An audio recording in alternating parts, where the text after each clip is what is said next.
열매라는 제목으로 하나님 말씀 전하겠습니다. 멕시코의 어떤 마을에 가면요, 유명한 온천이 있는데, 이 온천은 뭐로 유명하냐면 같은 공간 안에 한쪽에서는 온천이 나오고 한쪽에서는 냉천이 흐른다고 합니다. 그러니까 뜨거운 물, 차가운 물이 동시에 나오는 신기한 곳이죠. 그런데 뭐 멕시코만 있는 게 아니라 찾아보니까 전 세계에 많은 곳에서 그렇게 나오는 곳이 있더라고요. 근데 이제 이 멕시코 마을에 한쪽에는 부글부글 끓는 온천이 땅에서 솟아나오고 한쪽에는 얼음물과 같이 차가운 냉천이 이렇게 솟아오르는 두 군데 있는 이 마을, 근처에 있는 마을에 이 동네 안에 이 주부들이 어떻게 했냐면 예전 전통적으로 빨래를 이곳에서 했다고 해요. 그러니까 빨래하기 좋겠죠. 뜨거운 물에 잠깐 담갔다가 찬물에 이렇게 헹구면 빨래가 깨끗이 되니까. 이 모습을 본 외국 관광객이 안내하던 멕시코 가이드에게 이렇게 물었대요. 이곳 아낙네들은 참 좋겠습니다. 왜요? 찬물과 더운 물을 마음대로 거저 쓸 수 있으니까요. 이곳 사람들에게는 온천과 냉천을 주신 하나님께 감사하는 마음이 참 많겠군요.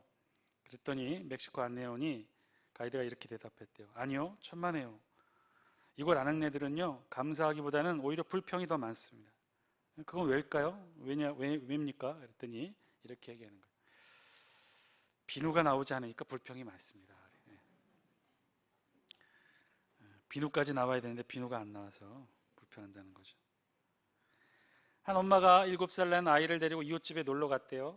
이웃집 부인은 아이에게 사과를 하나 주었는데 아이는 고맙습니다 라는 인사도 없이 얼른 사과만 받은 모양입니다. 그래서 아이의 엄마가 아이를 이제 무섭게 나무래요. 다른 분이 사과를 줄 때는 뭐라고 해야 되지? 아이가 잠깐 생각하더니 이렇게 얘기합니다. 껍질을 벗겨주세요. 감사, 오늘 맥주 감사 주일이죠. 주제는 감사입니다. 오늘만은 아니겠지만 항상 우리의 삶 감사로 살아야겠지요. 그러나 실제 우리의 삶의 모습을 보면 그렇게 늘 감사스럽지만은 않은 것도 사실이죠. 이 맥주 감사절의 유래를 잠깐 말씀드리면 구약의 3대 절기 중에 하나인 이 맥주절을 계승한 절기인데요. 유대인들의 추수감사절이었던 이 맥주절, 히브리어로 하그 하카츠라, 이 뜻은 거두어 수확하는 절기라는 뜻을 가지고 있어요. 또 시간의 흐름에 따라 맥주절을 뭐 77절 혹은 오순절이라도 불리기도 했는데, 하여튼 이 맥주절의 의미는 이런 거죠. 한 해의 수확을 끝낸 기쁨을 하나님 앞에 기뻐하며 감사로 드린 축제가 바로 이 맥주절 혹은 추수감사절 혹은 감사절 절기의 의미입니다. 이것은 또한 유대 역사에 있어서 아주 좀 특별한 의미를 갖고 있는 것 중에 하나인데요. 왜 그러느냐 하면 애굽을 떠나 40년 동안 광야 생활을 했던 이스라엘 백성들, 이제 약속의 땅에 들어가서 가나안에 정착해서 그 땅의 첫 소산을 먹게 된 그때 이스라엘 백성들이 하나님께서 가나안 땅 허락하여 주시고 가나안 땅에서 거둔 곡물의 처음 것을 기뻐하며 하나님께 드린 것이 이 감사절기의 시작인데, 그래서 이 특징은 뭐냐면 이 맥주절 유대인의 감사절기의 특징은 뭐냐면 하나님께 드려진 감사의 제물은 그래서 곡물이었다는 거예요. 곡물. 이게 왜 이것이 큰 특징이냐? 잘 아시는 대로 유대인들은 그 기본적인 유목 그 생활 성향이 유목 생활이었어요. 목축업이었죠. 그러니까 가나안 땅에 정착하기 전까지 유대인의 주 생활 방식은 100%주 생활 방식은 광야에서 유목 생활을 했어요. 그 전에도 이들은 아브라함 때부터 목축업에 더 능했던 사람들이에요. 농업을 지은 적이 없어요. 그런데 가나안 땅 점령 이후 가나안 땅에 정착해서는 이들의 주된 경제 활동이 목축업에서 농업으로 바뀌게 되었다는 것이죠. 그래서 최초의 수확물, 가나안에 정착해서 최초로 거둔 이 수확물을 하나님께 감사의 의미로 감사의 제사로 드렸던 것이 이들이 드렸던 맥주절의 절기의 시작의 유래이기도 합니다. 목축업을 할 때는요, 이 감사의 절기가 따로 없었어요. 왜냐하면 목축업은 따로 절기를 정할 필요가 없는 것이 그때그때 수확물이 나왔으니까요. 젖도 나오고 고기도 나오고. 하나 있다면 양털 깎는 날. 양털은 왜냐하면 혼자 못 깎으니까 날을 정해서 많은 사람들이 함께 협업으로 양털을 깎았기 때문에 뭐 양털 깎는 날 정도, 마을 잔치 정도 했겠죠. 그런데 유목 생활할 때는 특별히 유목 생활 속에서는 이 감사절기 맥추절의 의미가 따로 절기를 정할 의미가 없었죠. 이들이 주 생활 경제 방식으로 농업으로 바뀌고 난 이후부터 이렇게 되었다는 거죠. 그리고 이 절기가 유대 전통 절기로 확고히 자리 잡은 것은 솔로몬 시대였고요. 솔로몬은 여호와의 단을 쌓고 번제를 드렸고, 그래서 맥추절을 지키게 되는 시초가 되기도 합니다.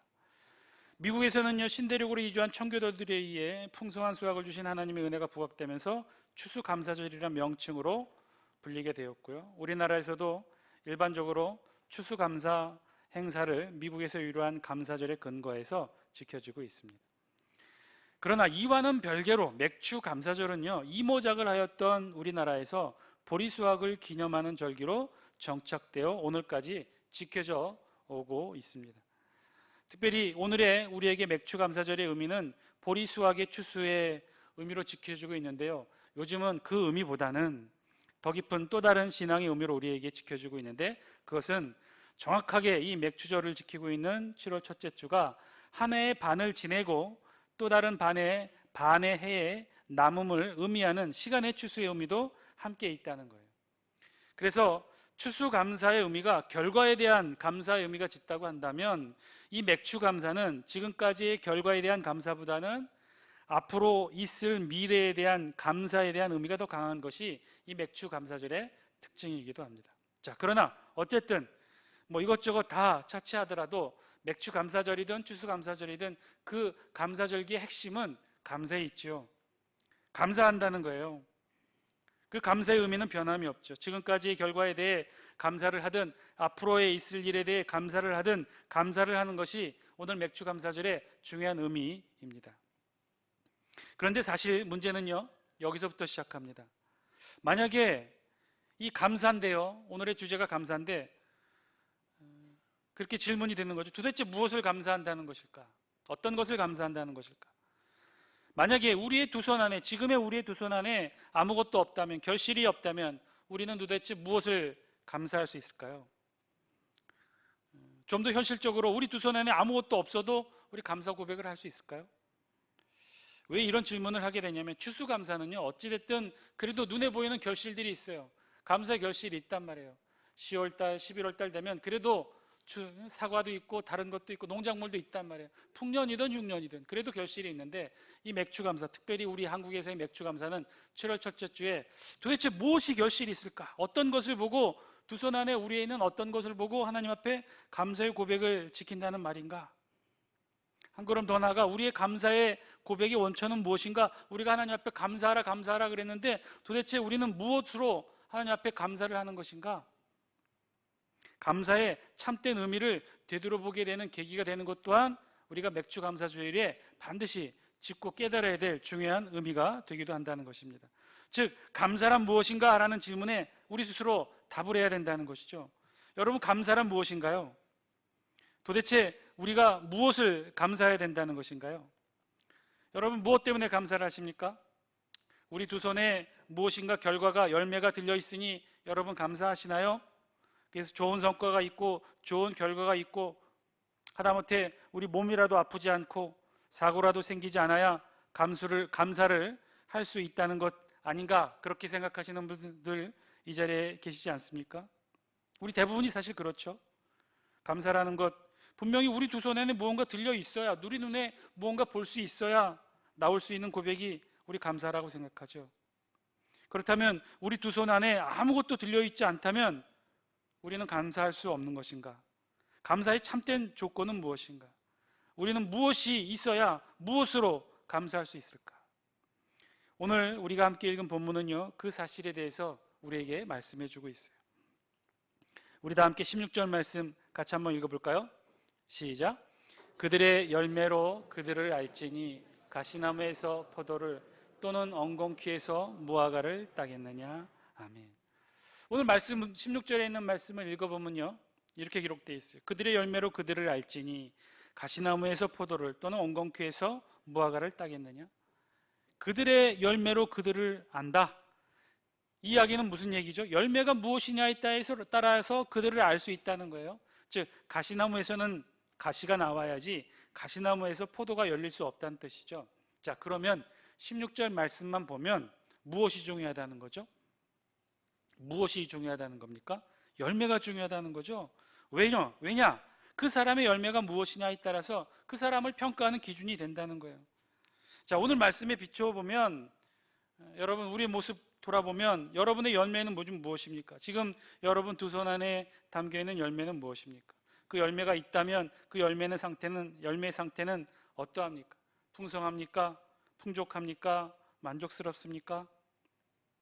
이쯤 되면 어떻게 보면 열매가 없어도 있어야 될 것 같다는 생각이 듭니다. 왜냐하면 열매가 그 사람을 판단한다고 하니 성경의 표현대로 그들의 열매로 그들을 안다고 하니 없던 열매도 막 있어야 될 것 같은 그런 생각이 들지요.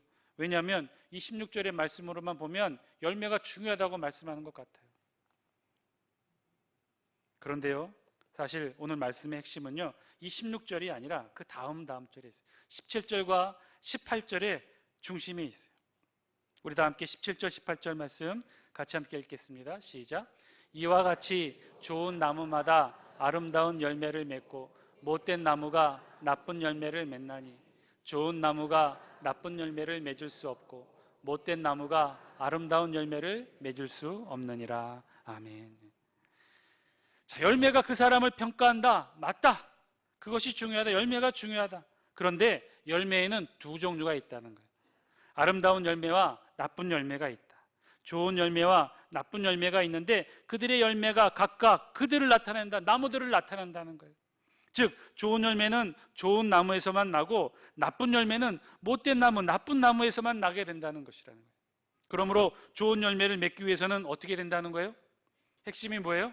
결국 좋은 나무가 되어야 된다는 거예요. 오늘 말씀의 핵심은요, 그래서 16절이 아니라 17절과 18절에 있는데 열매가 중요하기는 하나 그 열매가 어디서 나오느냐 이거예요. 좋은 열매, 나쁜 열매 있는데 좋은 열매는 어디서 나와요? 좋은 나무에서 나온다는 거예요. 나쁜 열매는 어디서 나온다는 거예요? 나쁜 나무에서 나온다는 거예요. 그러니 열매가 중요한데 그보다 더 중요한 것이 있다면 뭐예요? 나무가 중요하다는 거예요. 나무.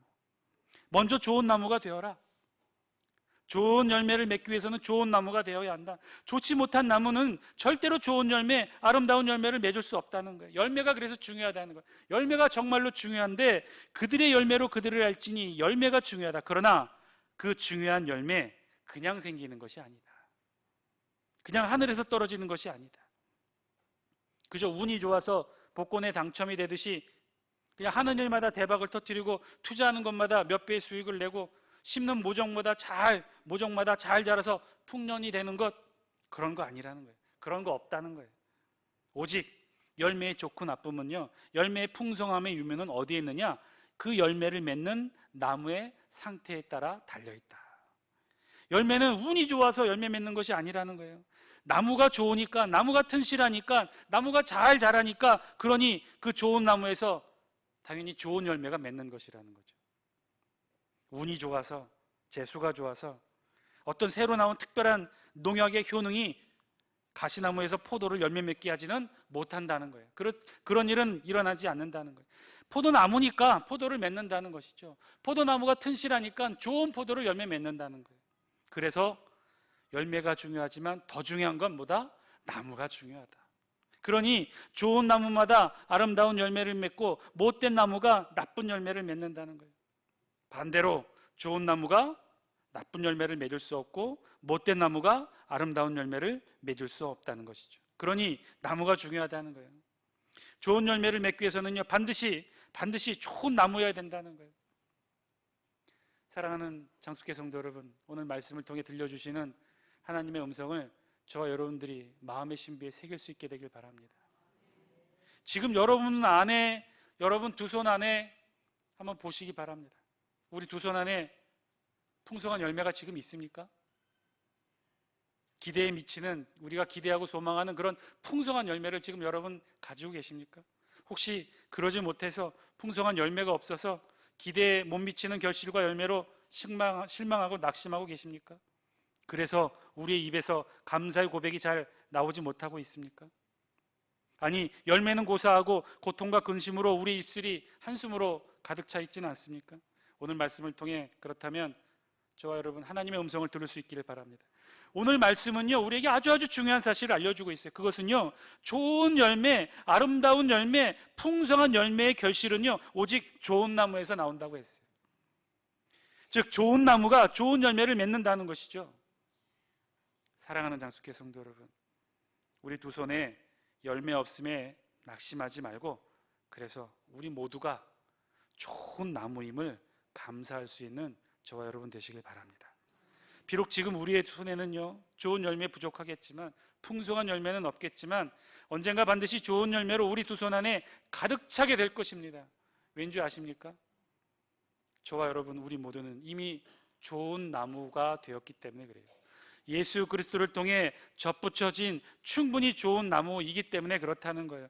예수 그리스도를 통해 접붙여진 충분히 좋은 나무이고, 그래서 하나님 아버지가 친히 우리의 농부되어 주셔서 우리를 가꾸어 주시고 물을 주시고 거름을 주시고 충분한 좋은 나무가 더 잘 자랄 수 있도록 하늘의 자양분을 우리에게 주고 계시기 때문에 그렇다는 거예요. 그러니 저와 여러분 이미 충분히 좋은 나무라는 거예요. 그래서 언젠가 기후가 맞고 적정한 강수량으로 풍요한 인생의 계절이 우리에게로 다가서게 되면 우리 두 손 안에도 풍성한 결실이 분명히 맺어지게 될 겁니다.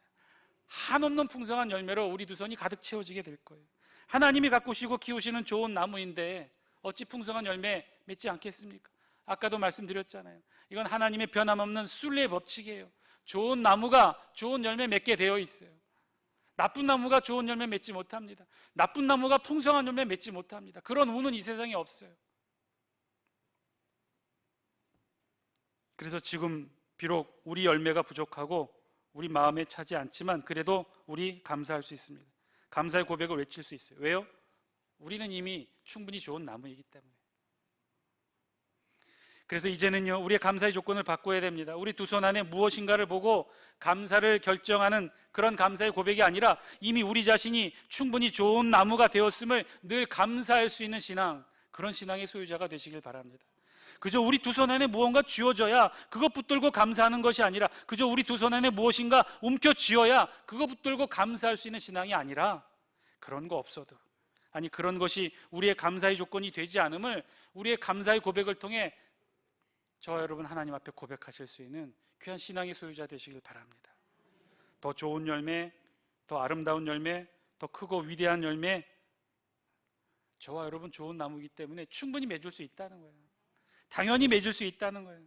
이미 충분히 좋은 나무가 되었고 언젠가 좋은 조건만 맞으면 우리 두 손 안에 풍성한 열매로 가득 채워질 수 있는 것이 저와 여러분 좋은 나무, 감사의 조건이 된다는 사실을 기억하시는 저와 여러분 되시길 바랍니다.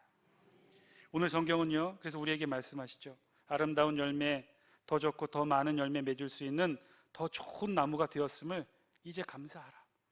그래서 언제든지 더 크고 놀라운 열매를 맺을 수 있음을, 그런 맺을 수 있게 되는 나무가 되었음을 감사하라는 거예요. 우리의 존재와 뿌리가 이미 달라져 있음을 감사하라는 것이죠.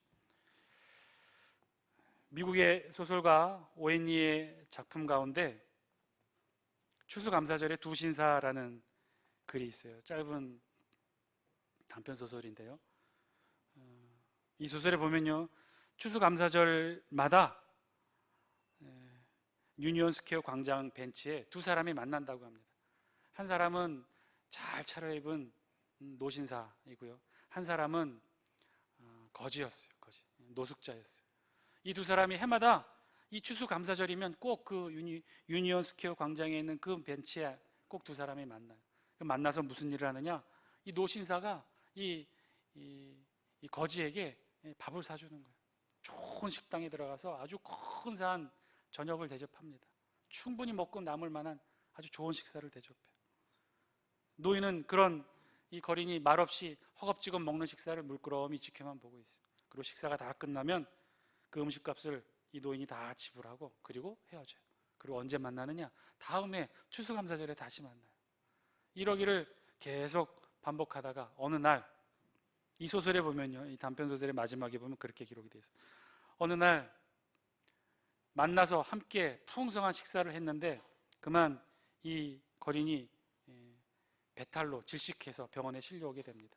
그래서 의사가 진찰을 하죠. 질식해서 너무나 많이 먹어서 질식해서 거의 죽기 직전의 상태임을 확인을 해요.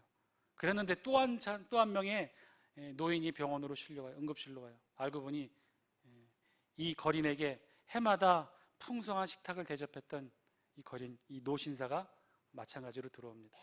이 노신사를 진찰했던 의사가 이야기하죠. 아무도 이렇게 잘 차려입고 멀쩡한 노신사가 일주일 이상 굶어서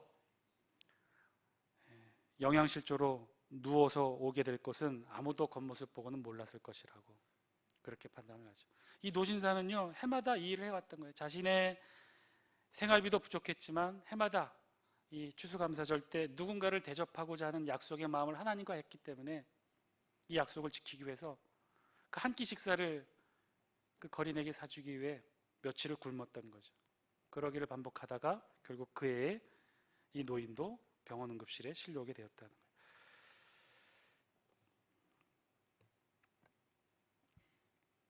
우리 두 손 안에 무언가 있어야 아직도 여러분 감사할 수 있다고 생각하십니까? 아니요, 그렇지 않습니다. 저와 여러분 모두는요, 충분히 좋은 나무이기에 하나님 앞에 감사의 고백을 드릴 수 있는 충분한 조건이 되는 줄 믿으시기 바랍니다. 언제든지 감사할 수 있어요. 누군가에게 베풀 수 있어요. 하나님 앞에 감사의 영광을 올릴 수가 있어요. 왜냐? 저와 여러분 모두 좋은 나무가 이미 되었기 때문에 그렇습니다. 따라서 우리 19절에 있는 말씀을 우리 긴장감 가지고 함께 읽어야 됩니다. 우리 19절 말씀 같이 한번 읽어볼까요? 시작. 아름다운 열매를 맺지 아니하는 나무마다 찍혀 불에 던져지느니라. 아름다운 열매를 맺지 아니하는 나무마다 찍혀 불에 던져지느니라. 여러분, 이 말씀 협박이 아니에요. 책망이 아닙니다. 불가능한 것을 가능하기 위한 다그침이 아니에요. 왜냐? 이건 지극히 당연한 일이기 때문에. 왜냐? 나무 자체가 이미 아름다운 열매를 맺는 나무이기 때문이라는 거죠. 충분히 아름다운 열매를 맺을 수 있는 나무라는 거예요. 이미 우리의 뿌리, 우리의 줄기, 우리의 잎사귀가 충분히 좋고 아름다운 열매를 맺을 수 있는 조건을 다 갖추었다는 것이죠. 그러니 아름다운 열매를 맺을 수 있다는 거예요. 그러니 맺으라는 거예요.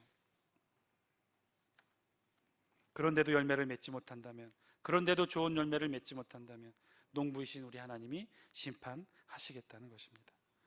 사랑하는 장수께 성도 여러분, 우리에게 감사는요, 저와 여러분들에게 감사는요, 선택이 아니라 필수입니다. 왜냐? 우리가 이미 좋은 나무, 그래서 이미 우리는 감사의 조건을 충분히 이미 체득하고 가지고 있기 때문에, 그러니 늘 감사하라는 것이죠. 아직도 우리 두 손에 아무것도 없어서, 아직도 우리 두 손에 쥐어진 것이 없어서, 변변치 않아서 하나님 앞에 감사하기가 부끄러우신가요? 아니요, 그렇지 않습니다. 그렇게 생각하신다면 여러분은 아직도 우리 두 손에 쥐어진 열매로 감사를 판단하고 계신 신앙에 머물러 있는 것이죠. 우리에게 감사의 조건은요, 우리 두 손 안에 쥐어진 열매가 아니라 이미 우리 자신이 하나님 앞에 감사의 조건이라는 거예요. 우리가 이미 하나님 앞에서 감사의 대상이라는 것이죠. 이 세상 그 누구도 흉내낼 수 없는 복된 존재로 하나님이 이미 만들어 주셨어요. 이 세상 사람은요, 감히 경험도 못할 하늘의 백성 천국의 자녀로 이미 하나님 우리를 만들어 주셨다는 거예요. 매일매일 은혜로 채워주시고 매주일 하나님의 말씀의 은혜로 축복해 주시고 우리의 영혼의 귀결이 하늘에 있음을 우리는 늘 날마다 깨달으며 살아가고 있는 복된 존재가 아닙니까? 하늘의 백성이고요, 천국의 백성이고요, 이미 좋은 나무가 되었다는 거예요. 그 자체로 감사한 일이 아닌가요? 아름다운 열매, 좋은 열매, 풍성한 열매 분명히 맺게 될 것입니다. 왜냐? 우리는 이미 좋은 나무이니까, 아름다운 나무이니까 언젠가 좋은 열매, 아름다운 열매 맺게 되겠죠. 그거 당연한 결과입니다. 단 이제는 그렇다면 그것으로, 우리의 손에 그 무엇으로 감사의 조건을 삼지 마시라는 거예요. 이미 우리의 입에 감사의 고백을 드리기에 충분한 것들이 우리는 이미 우리 몸으로 체득하고 있다는 거예요. 그러니 감사하라는 거죠. 아직 열매 맺지 못했어도 그 감사를 오늘도 고백하시는 여러분이 되시길 바랍니다. 최효선 씨가 쓴 방귀감사라는 글이 있어요. 수술 후 하루가 지났다. 점심 무렵 밥 가져다 주시는 아주머님이 방귀 나오셨어요? 묻는다. 아니요 했더니 방귀 나오면 알려주세요. 죽 드릴게요. 회진오신 선생님이 방귀 나왔어요? 묻는다. 아니요 그랬더니 운동 많이 하세요 하고 가신다. 아내가 병실로 들어와서 대뜸 방귀 나왔어요? 묻는다. 그놈의 방귀, 전에는 방귀 많이 낀다고 핀잔하던 아내가 내 방귀를 애타게 기다린다. 목사님이 오셔서 기도 후에 또 묻는다. 장로님 방귀 나왔어요? 아니요 아직. 병실에 들어서시는 모든 분마다 방귀 타령이다. 며칠 전 새벽 시간에 어느 권사님의 감사헌금에 하나님 우리 며느리 방귀 나오게 해주셔서 감사합니다라고 적혀 있었다고. 그거 알려주자 새벽 예배당 안 모든 성도들이 한바탕 웃음소리도 가득했는데, 수술한 사람이 방귀가 나오지 않으면 음식을 먹을 수 없다. 초조하게 기다리다가 방귀가 나오면 아 이제 살았다 그렇게 기뻐하는 것이다.